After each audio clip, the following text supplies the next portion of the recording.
આ છે શાંતિબા, ગણપતરામના પત્ની.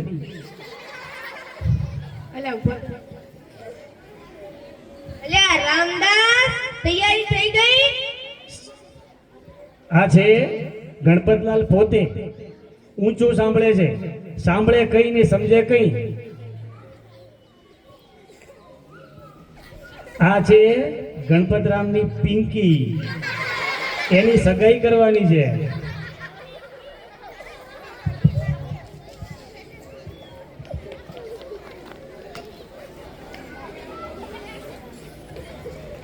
આ છે ગગો, ગણપતરામનો દીકરો છે.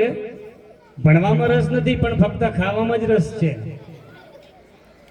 અરે રામદાસ, તૈયારી થઈ ગઈ?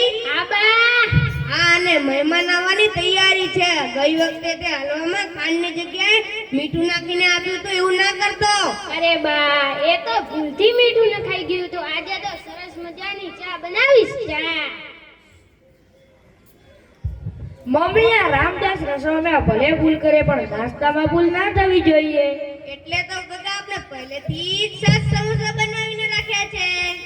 મમ્મી, એ સર સમોસાની જ વાત કરું છું. 7 સમોસામાં શું ભૂલ થાય? આજે આપણા ઘરે 3 મહેમાન આવવાના છે, એમને 2 આપતા જે કે વધે એ મને આપજો.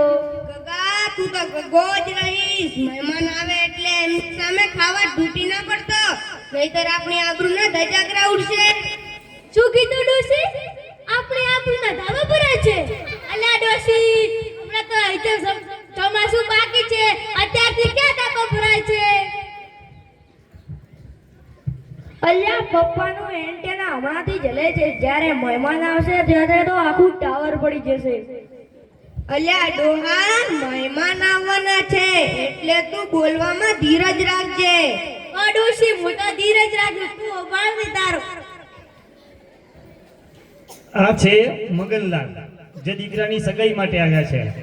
પાછળ છે એમના પત્ની ચંપાબેન, અને પાછળ જે છે સૌથી છેલ્લે પરખો, એ એમનો દીકરો છે અને સોશિયલ મીડિયામાં ઘણો એક્ટિવ છે. રામ રામ ગણપતરામ, કેમ છો? અલ્યા શું કીધું? બાર એટલે તો 24 થાય. તમારે આપણ સાથે જ શું ગણતરી કરવી પડી? અરે મહેમાન, એમને ઓછું સંભળાય છે. આવો પધારો, સૌને જય શ્રી કૃષ્ણ. જય શ્રી કૃષ્ણ. સૌ બેસો.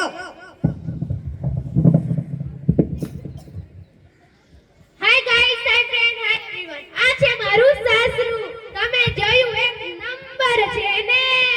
તમે મને ઇન્સ્ટા આઈડી પર ફોલો કરવાનું ના ભૂલજો, અને YouTube માં ઘંટડી વગાડવાનું તો ભૂલશો જ નહીં, અને અને સબસ્ક્રાઇબ કરવાનું તો આટલું નહીં.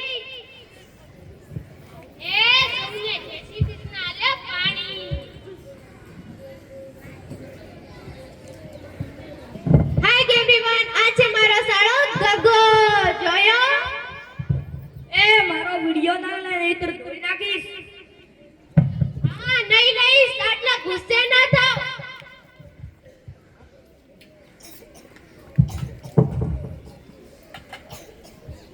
ગણપતરામ, અમારો દીકરો અમેરિકા જવાનો છે. શું કીધું? તમારો દીકરો અંબાજી જવાનો છે? અલ્યા ભાઈ, પગપાળા જશે તો પગમાં ફોલ્લા પડી જશે. અને ઘણા સાધનો જાય છે, તેનો પણ ખતરો છે. અરે અંબાજીની નહીં, અમેરિકાની વાતો કરે છે. સરખા કાન રાખીને સાંભળો તો ખરા. ઓહ, એમ વાત છે. ગણપતરામ, સીધી વાત. અમે દહેજમાં એક લક્ઝરી ગાડીને $5 સોનું જ લઈ. શું કીધું? તમારા દહેજમાં એક લોખંડની પેટી ને 5 કિલો ચૂનો જોઈએ છે? અલ્યા ભાઈ, હજી તો મારે ઘર ધોળવાનું બાકી પડ્યું છે. લઈ જજો ચૂનો. હમણાં કેટલી ઉતાવળ છે તમારે? મગન, આ બહેરા કાકા તો આપણી આબરૂ કાઢે. ચાલ આપણે અહીંથી જઈએ. અરે ચંપાબેન, બેસો. આ ડોસાને સરખું સંભળાતું નથી. લ્યો આ ચા. મહેમાનને આપો.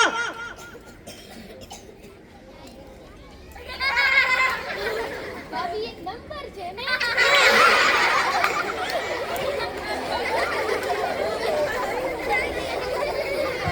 અરે, આ ચામાં તો લાગે છે ગરમ મસાલા નાખ્યો છે. અરે રામદાસ,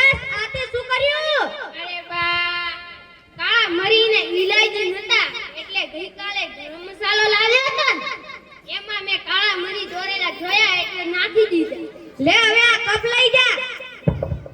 મગન આ આમનો નોકર તો લાગે છે ડફો છે.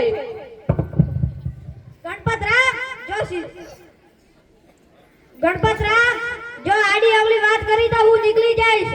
અમારો છોકરો મોટો બિઝનેસ કરવાનો છે એટલે તેની સગાઈ ઝડપથી કરી લઈએ. શું કીધું? તમારો છોકરો બેસણું કરવાનું છે? અલ્યા ભાઈ હમણાં કોનું બેસણું કરવાનું છે? મગન ચાલ આપણે અહીં સગું નથી કરવું. અહીં સગું કરીશું તો આપણે પાગલ થઈ જશું.